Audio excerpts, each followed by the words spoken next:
નમસ્કાર મિત્રો, લવજીભાઈ વૈદ બોલું છું।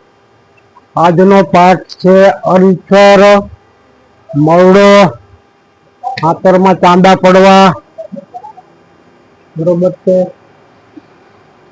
હવે એમાં મરડો થવો અને અલ્સર થવું અને આંતરમાં ચાંદા પડવા એ એકબીજા પરસ્પર જોડાઈ ગયેલો પેટનો રોગ છે।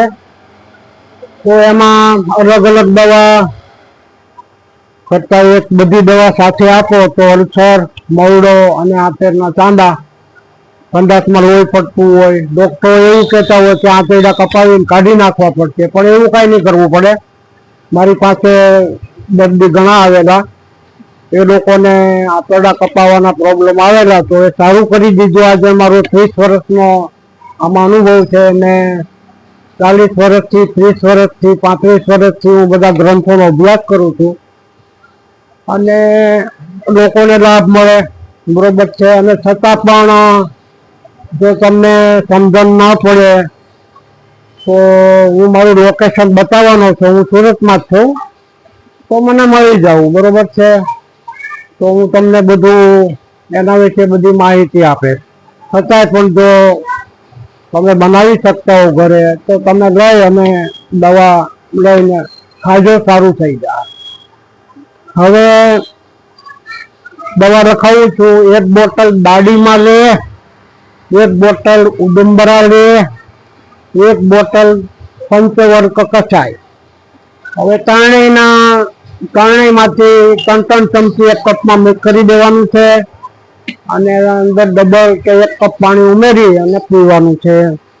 હવે એની સાથે તૈયાર દવાઓ જે આયુર્વેદિક સ્ટોરમાં મળે છે તમને લખાવું છું।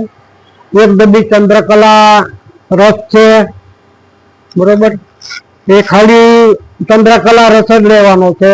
બાકીની આ તમે દવા રેગ્યુલર લીધા કરશો એટલે આંતરમાં જે કાણા પડી ગયા છે, બ્લડિંગ થતું છે, ડોક્ટરે એવું કીધું છે કે આંતરડા કપાવવા પડશે તો સારું થઈ જાય। પણ એની સાથે પથ્ય બહુ જરૂરી છે કે શું ન ખાવું, મતલબમાં જ્યાં સુધી આંતરમાં કાણા પડી ગયા હોય અને સંડાસમાં લોહી નીકળતું હોય તો ફક્ત બકરીના દૂધમાંથી બનાવેલા પેંડા, સાકરનું પ્રમાણ થોડું રાખવું। જ્યાં સુધી સંડાસ વટે લોહી પડતું હોય ત્યાં સુધી ફક્ત બકરીના દૂધના પેંડા ખાવા।